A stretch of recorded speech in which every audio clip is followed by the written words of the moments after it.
يا مساء الخير من تحت الخير. فكرة مجنونة النهاردة.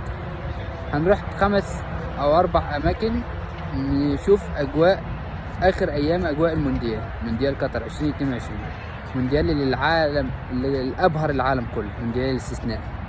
بصراحة العالم كله كان منتظر يشوف مونديال قطر، وفعلا قطر أبهرت الجميع. يلا بينا على أول مكان. وبكده أول مكان ضرب الوسيل. يلا بينا. وهنا بقى وصلت كده لقيت القطريين بيستعدوا لليوم الوطني، استعدادات بالعربيات. هو يوم الوطني بالنسبة لهم العربيات في قلب الشارع، واستعداد لليوم الوطني، اليوم العالمي بالنسبة للقطريين. وطبعا هنا بداية ضرب الوسيل. هنا بقى بأعلام كلها متزينة كده، متزينة بأعلام الدول اللي كانت صاعدة. الناس كل الناس، شوف البهجة على الناس يا جدع. هنا بقى برضك عرض العربيات تاني بس موديلات مختلفة. عرض العربيات موديلات مختلفة. طبعا هما بالنسبة للقطريين العربيات عندهم حاجة كده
وده بقى بعد العمال اللي كانت قايمة على الاستادات، اللي كانت شغالة في الاستادات، الناس اللي كانت موظفة في الاستاد، اللي كان بعض المهندسين اللي قايمين على الاستاد وتحت البنية التحتية.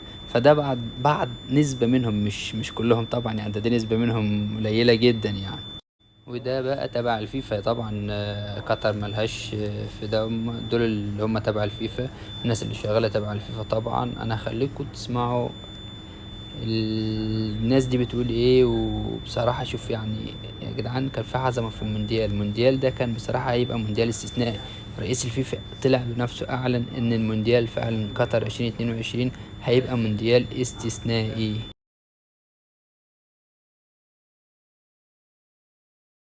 وهنا بقى حاولت اسرع لكم الفيديو شويه عشان الفيديو لسه طويل، عشان ما تزهقوش مننا، واوريكم بس عشان اوريكم كل حاجه حصلت في ضرب الوسيل ده، حاجات برضك بعد الفرق الاستعراضيه. فحاولت ان اسرع لكم الفيديو شويه عشان ما تزهقوش مننا، لان لسه في 3 اماكن تانية وكده هتزهقوا مننا. فيلا بقى ان ايه نسرع الفيديو شويه. بس اهم حاجه تكونوا استمتعتوا بالفيديو، تستمتعوا لحد دلوقتي، تكونوا مستمتعين وتكملوا الفيديو للاخر عشان اللي جاي احلى بكتير. قلت ازاي ما ينفعش ما افرجش حبايبي واصحابنا، ما افرجهمش على براج الوسيل. براج الوسيل الحاجه الممتعه يعني، اللي في لحظه كده بنبص لقينا ابراج الوسيل، ولسه اللي جاي في الوسيل احسن. المدينه هتبقى مدينه عالميه.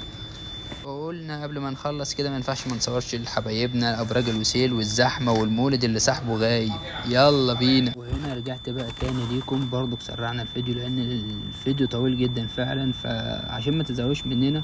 ورجعنا للحفلات تاني، حفلات حفلات الجيش، حفلات العادات بتاعتهم، العادات والتقاليد بتاعت القطريين. فيلا برضو هخليكم تستمتعوا بالموسيقى معاهم.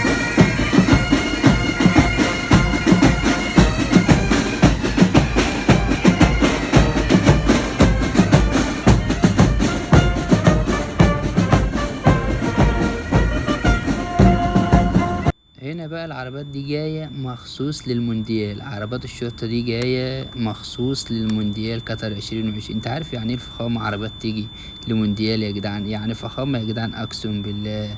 وكده الوسيل خلصت، يلا سلام. كده اول مكان خلصنا ضرب الوسيل، يلا تاني مكان على قطار. كده وصلنا لتاني مكان، وصلنا لتاني مكان.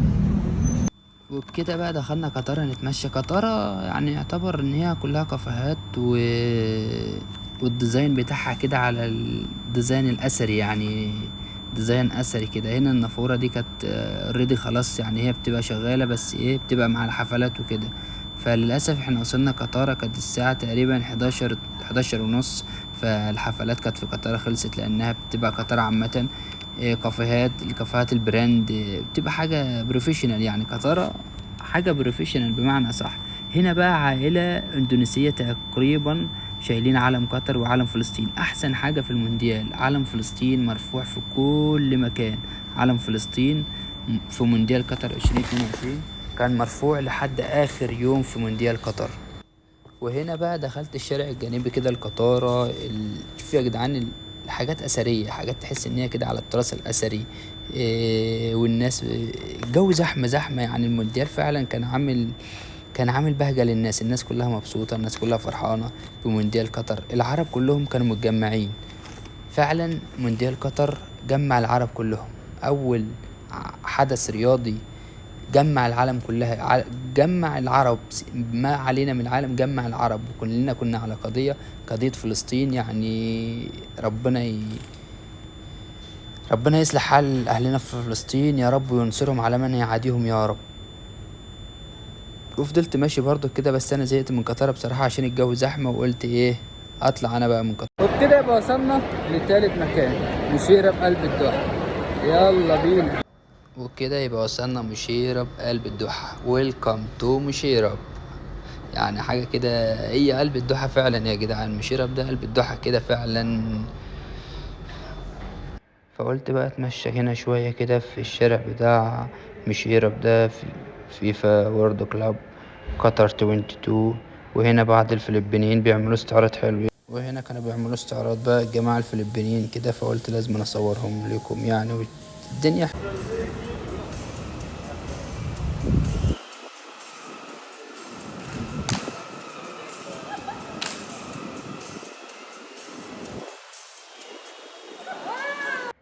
وهنا بقى لقيت الكابتن ده فري ستايل، يعني حاجة كده.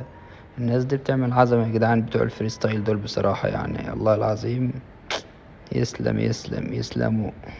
وهنا بقى بعد الفري ستايل اتمشيت شوية برضك في شارع من شوارع مشيرة، فلازم اسرع الفيديو علشان ما تزهقوش مننا، لان فعلا الفيديوهات طويلة جدا جدا، يعني أنا مصور فيديوهات طويلة وعايز اوريكم بعض الاماكن في مشيرة، فما ينفعش ان انا اسيب الفيديو طويل عشان ما تزهقوش. يلا بينا على اللي بعده. وهنا بقى التجمع في التلفزيون، يبقى لازم التجمع قناة الكاس والناس دي كلها. حد مغربي كان بيغني للمغرب بفريق المغرب اللي استحق عن جدارة، وناس كانت بتشجع ميسي كانوا بينادوا باسم ميسي كده ولازم نشجعوا ميسي قبل المباراة بيوم. وهنا بقى برضك هنجيلكوا برضك اكيد المصريين.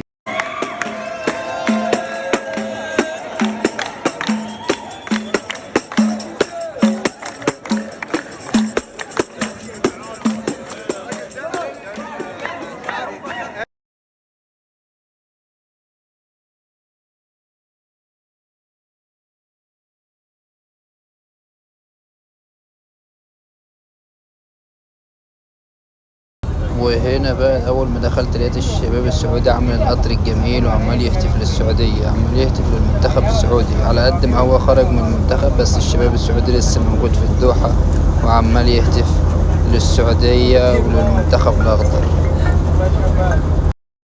وبكده يبقى وصلنا رابع مكان، زي ما قلنا لكم هيبقى رابع مكان. سوق واقف، سوق واقف، رابع مكان. يلا.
الشمال سعودي جمهورك وراك سعودي، خذ الشمال سعودي جمهورك وراك سعودي، يهتفوا ويهللوا ويهللوا الله الله الله الله الله الله يا منتخبنا.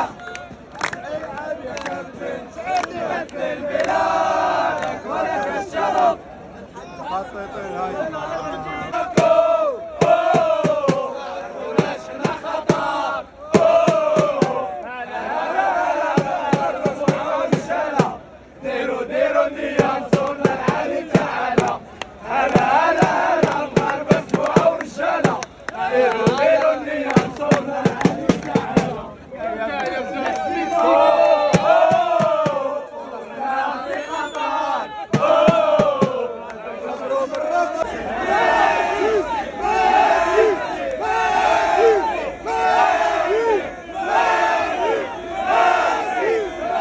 وهنا بقى ما تعديش على الشعب المصري والجالية المصرية في مونديال قطر 2022.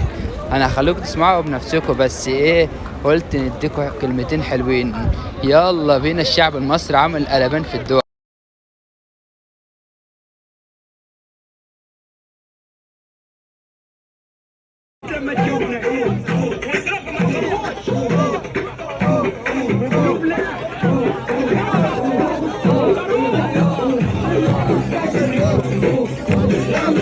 Come on.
وهنا بقى الاطفال احباب الله قالوا لك مش معنى احنا كمان يلا نعمل فقرة احنا كمان لمونديال قطر، وتبقى الدنيا حلوة زي ما الجالية المصرية يبقى احنا معاهم، والدنيا تبقى زي الفل. يا احلى شوية اطفال، ربنا يبارك فيكم.